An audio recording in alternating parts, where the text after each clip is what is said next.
There is heightened security around the nation's capital ahead of the Justice for J6 rally tomorrow. Temporary fencing has once again been put up around the Capitol. Tomorrow, demonstrators will rally in support of people arrested for the insurrection on January 6th. But officials are also concerned about potential violence today. An intelligence bulletin obtained by CBS News shows the Department of Homeland Security is aware of, quote, online discussions encouraging violence the day before. U.S. Capitol Police Chief Tom Manger gave an update on preparations earlier today.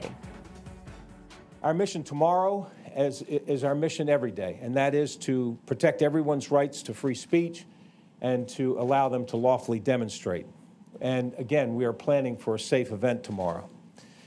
But there have been some threats of violence associated with the events for tomorrow, and we have a strong plan in place to ensure that it remains peaceful and that if violence does occur, that we can stop it as quickly as possible. I want to bring in CBSN tech reporter Dan Patterson now for more on the QAnon chatter surrounding the rally. Hi, Dan. First off, is QAnon really still a thing at this point? And if so, what are members of QAnon saying about tomorrow's rally? Hey, Tanya, it's good to see you. So QAnon has, like a lot of conspiracy theories, especially since January 6th, it has metastasized and evolved. We've talked about that on CBSN throughout the year. But the core construct, the core value system of QAnon remains. And those groups remain strong, as well as the influencers like an individual or an account known as Ghost Ezra and the account of Ron Watkins, who many believe posted as Q for a number of months. And what are they saying about this rally, or what is the QAnon sort of, ethos surrounding this rally? So for the last several weeks, a number of the large Telegram channels, as well as the other social media places where the influencers tend to post. Think of this as, we have very credible reporting and information about the last 6 months, as well as what could happen on the 18th. But think of this as kind of a parallel universe.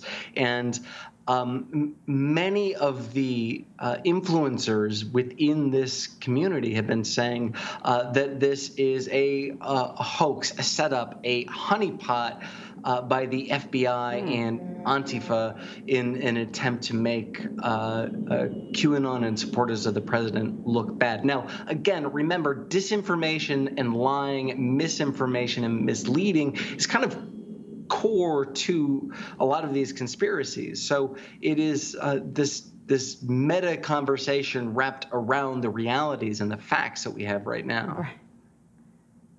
So it sounds to me, though, like QAnon is telling its followers or supporters to stay away from the rally tomorrow. Is that what you're saying?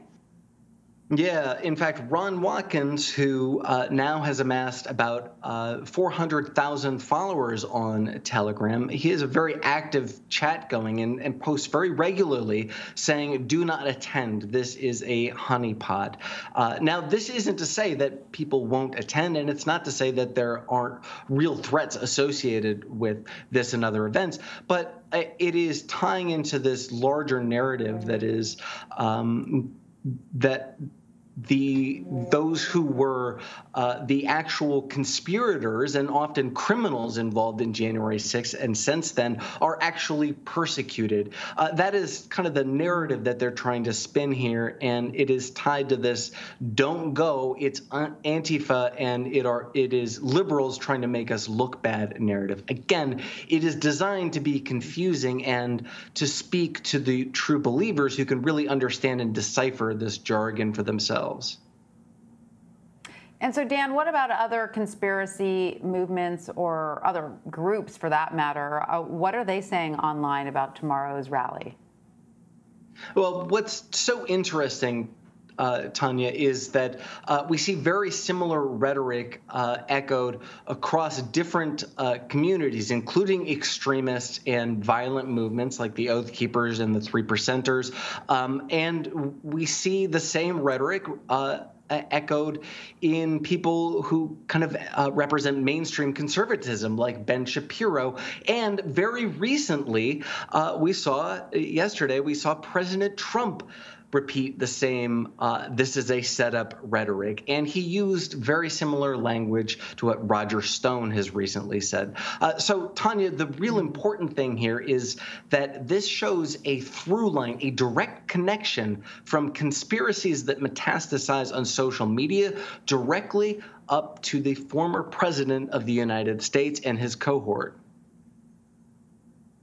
And Dan, we know, of course, there was a lot of online discussion before the insurrection on January 6th at the Capitol. And a lot of it was, I guess, not necessarily ignored, but not utilized in the best possible way in terms of warning law enforcement what was coming. Have officials changed their approach to how they view things like this because of what happened on January 6th? In some ways, yes. In some ways, no. So going back to a year ago and leading up to January 6th, look, almost no one could have predicted just how bad that event became. But it was, at the same time, almost impossible to imagine scenarios where violence wasn't a component of that and other Trump rallies. Look, if you saw any of the chatter happening, not just 6 months ahead, but years ahead, violence is a fundamental component of these conspiracy theories.